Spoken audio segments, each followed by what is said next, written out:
Hey everyone, this is SM Pratt, and it's my favorite time of the month to do the monthly exclusive Patreon video. This is cathartic for me. It's a little bit of therapy. I get to vent and talk about all the things that happen. It feels good to disclose this information, and hopefully it helps you guys in some way. This video might actually be a little longer. There's a lot to cover. As you know, I've visited Gary.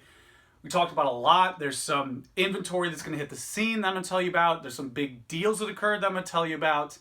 And we'll start with the appetizer of modern. So for modern in general, modern product is doing better than I expected. I expected after Crimson Invasion, I'll be completely candid, I pretty much jumped ship. Normally for modern, what I would do is I would get about 5 to 10 cases of English, and then probably about half that for Japanese, because Japanese cases have 20 boxes and English only has 6. So that was my go-to. That's what I usually did normally, and I could repurpose that, sell it, do whatever, and I would be okay. After Crimson Invasion, I dial it down to maybe 1 or 2 boxes. And with the Japanese, I'm just like, if I like this set, I'll do a couple cases and that's it. So because of that fear, I was worried. We were way up there in the clouds with Evolutions, way down the ground with Crimson Invasion. But now, I think we're at a healthy pace. Pleasantly surprised with what Modern is doing. The Celestial Storm, not the best name, doesn't roll off the tongue. But that one and Ultra Prism have really steadied the pace. Like, I think it's found their footing, at least for now. I feel a little bit more confident. And because of sales and experiences I've had with some of the items I broke down. So I did about 10 Elite Trainer boxes. Actually, I have a bunch of these sitting at my feet because I opened one for fun and then just snowballed. I'm like, oh, let's keep going. It's just exciting to open packs. So I took all the extras, sent them out to PSA, and I've been grading them or selling them pretty quickly. I sold like 3 or 4 PSA 9 Mews, Mewtwo, a couple Mewtwo GXs, just a regular one, PSA 10, and you're talking like $25, $40 a card, something like that. But still, that was pleasantly surprising. I wouldn't say it's as liquid or as fast as Vintage for a number of reasons. Vintage, a larger market, a little bit less supply compared to Modern. So naturally, it's going to move slower. But nonetheless, there has been movement. I've been selling the Shining Legends stuff I've graded. I've been selling Shining Legends boxes for Japanese. And I think the biggest one is this CP6 box. It's behind there. I should have pulled it out. The CP6 box last month, I think, was around $75.80.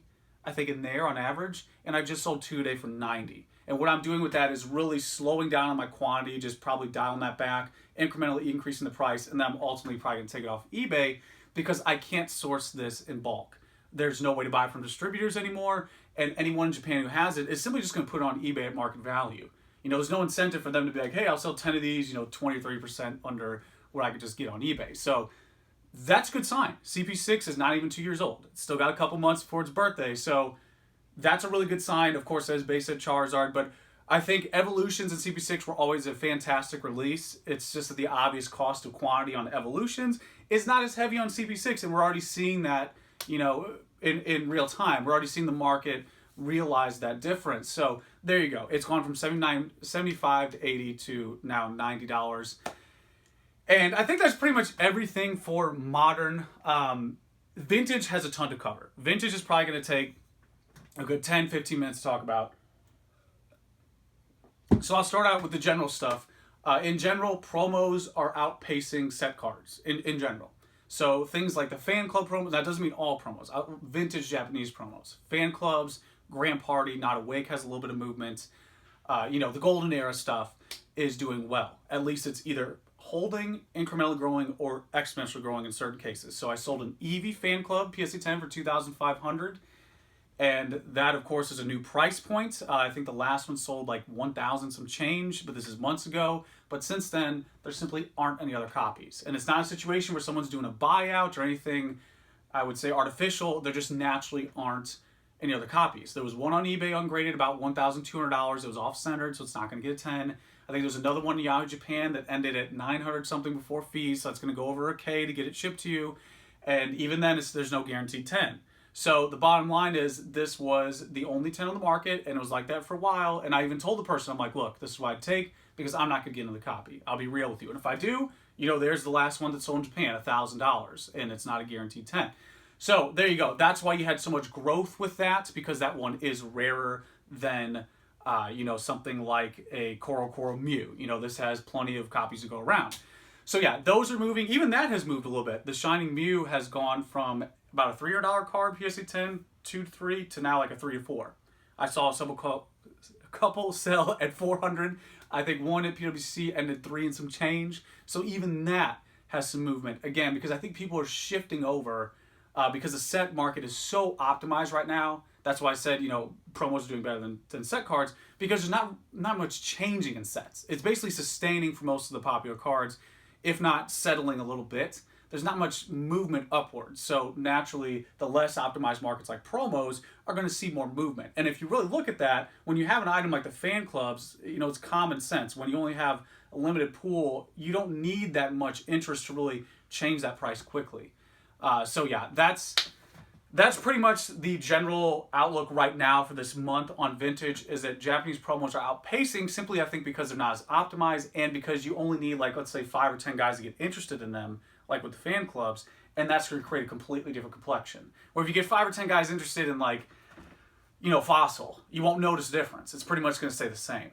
So a couple other cards I can think of. Please Exchange promo. That one I sold at 400 and 450. Those are 2 separate deals. I actually declined another 400 one. That guy ended up getting one from Japan, so I could have 3.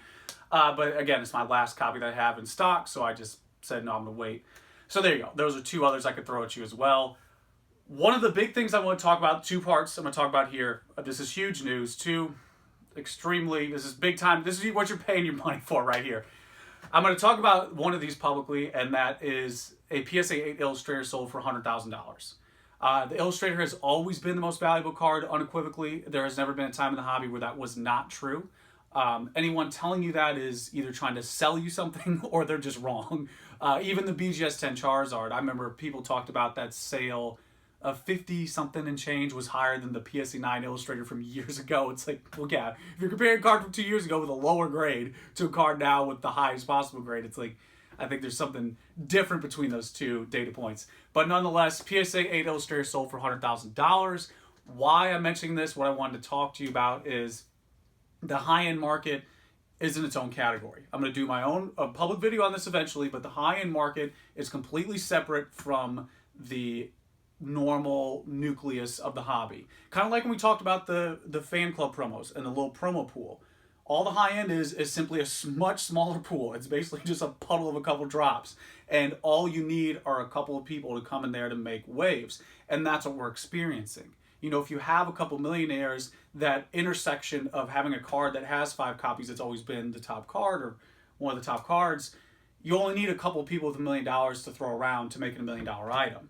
That's just a off-the-cuff example. That's why you see such a meteoric rise from Gretzky rookies from 90,000 to 500,000, in 5 years, is because there literally was not another Gretzky rookie.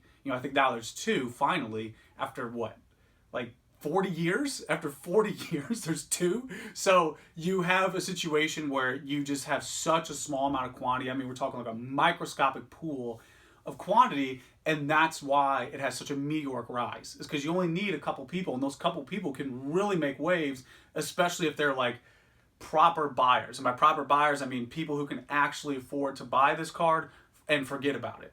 When most people are buying like a PSA 9 Charizard at $200 or $300, it's someone who could probably just keep that forever. You get that concept. It's like, well, I would never really need to sell for $200. Hopefully not. Hopefully no one would ever have to get that $200.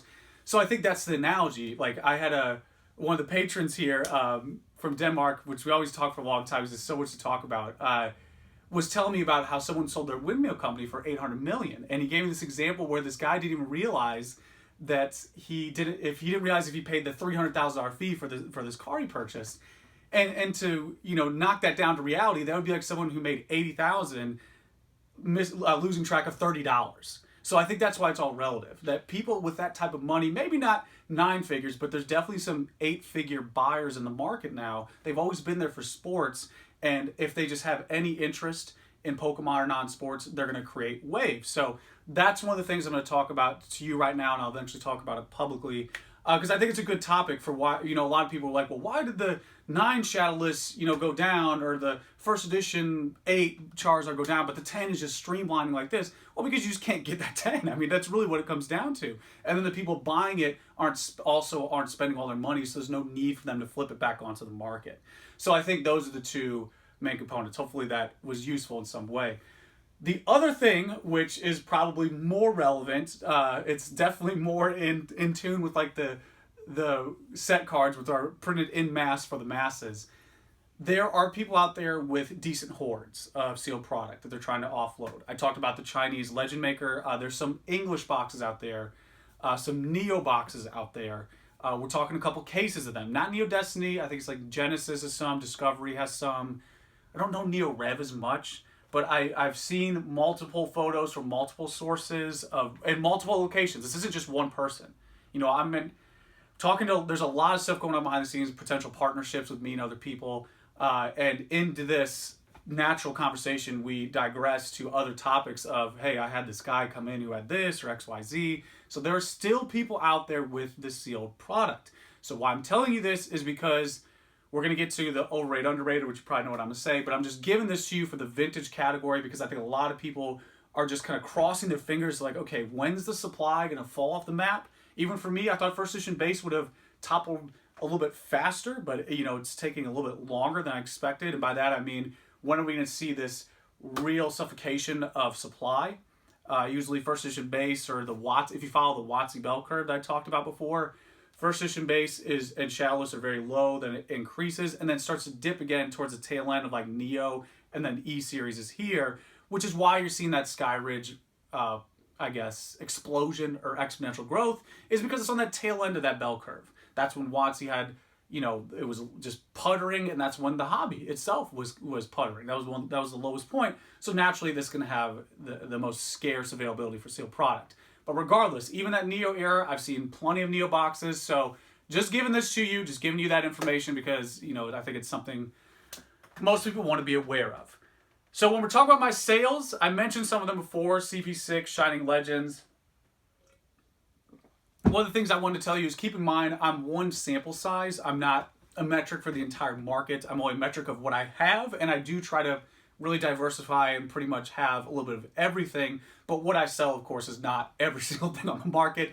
But what I have been selling are the CP6 boxes. Those are pretty much liquid right now. If I decide to just drop that $5, I could probably just sell all my inventory. But of course, like I mentioned earlier, I'm trying to roll that back. Shining Legends SM3 boxes have been going, which is surprising.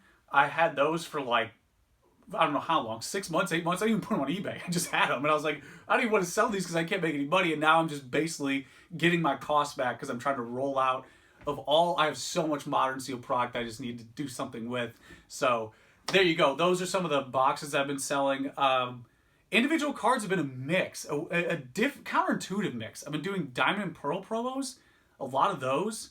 I had one over here. Yeah, I got it right here. So one of the Pikachu, this quiz one. I've sold a couple of these. I sold the Raichu one as well. These are the need to be scanned cards.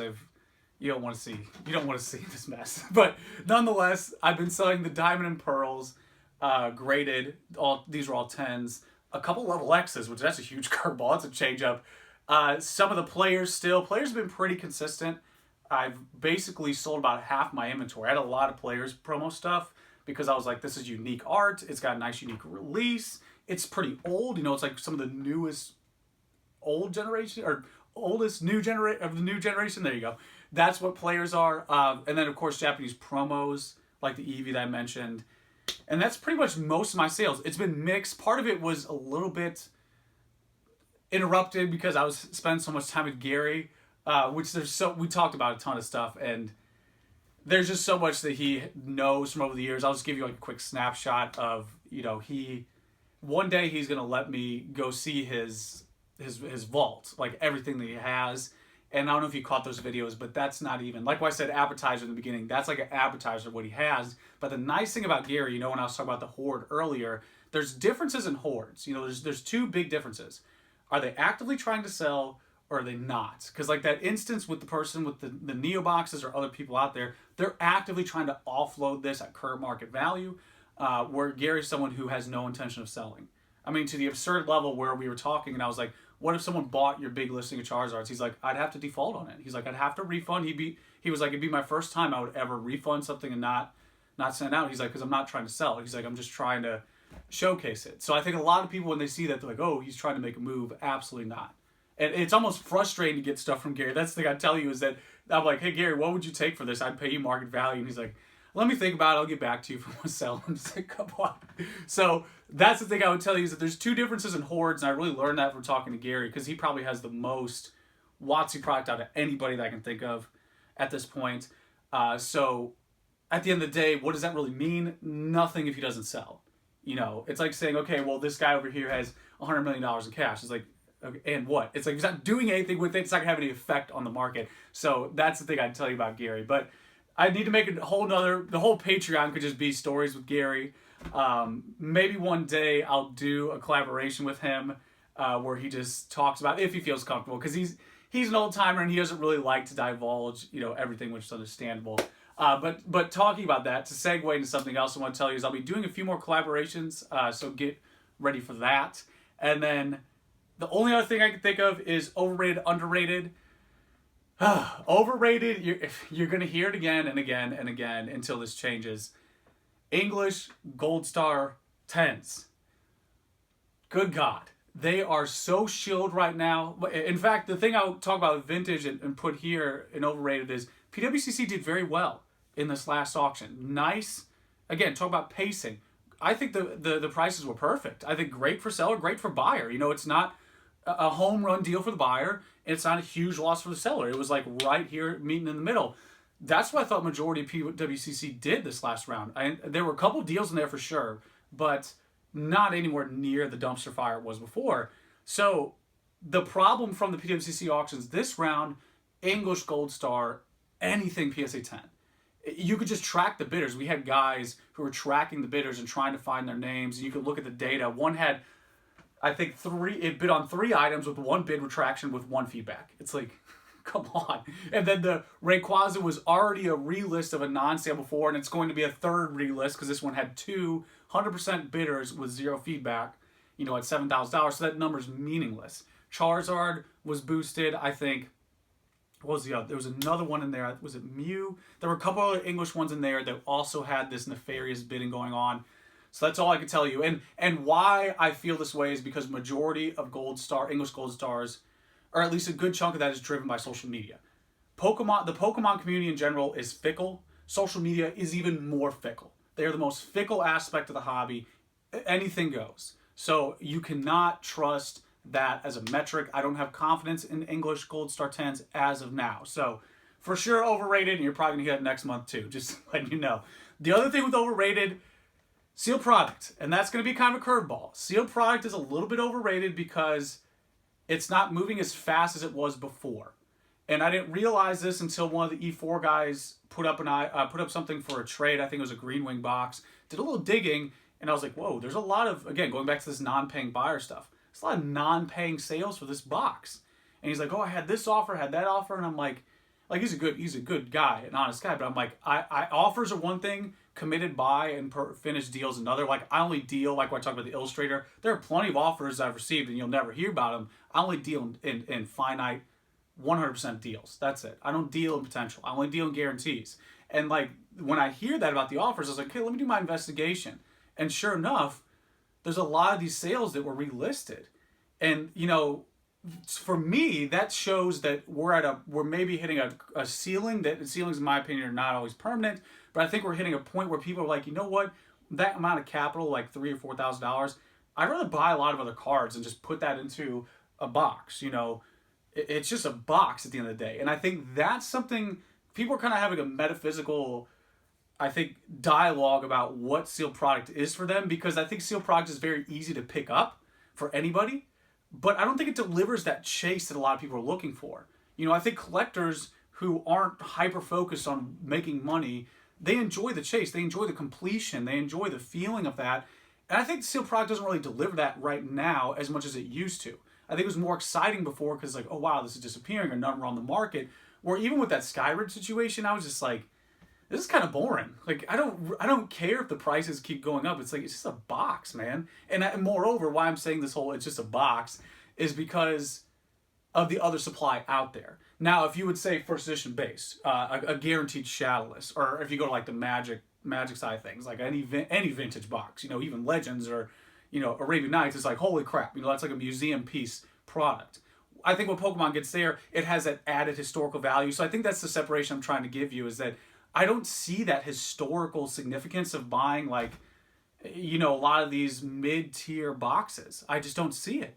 I don't see it. Like, if you're going to say, okay, I want to buy base Jungle Fossil Rocket, the original era, I understand that. Nostalgia, it has history to me, where, like, even some of these EX boxes, like Power Keepers, Delta Species that are like $1,000 or $2,000, I'm like, I just don't see it. Maybe that's just my opinion, but I think that's a little bit overrated because I think it's an ease to entry situation. And I don't know how quickly that supply is going to disappear. It's disappearing faster than graded cards, but I don't want to keep pumping it in a way where it's guaranteed profit, because a lot of the other ones have pretty much either hit a point or they've just incrementally grown. Outside of Skyridge and these exceptions, a lot of them are really hitting ceilings right now. So that's what I would give you for overrated. And last but not least in this long video, underrated, I'm going to have to say no symbol jungles. And I'll be candid, I don't have much supply of no symbol jungles. I have my own set. I have a few graded. It's not one that I was too big on.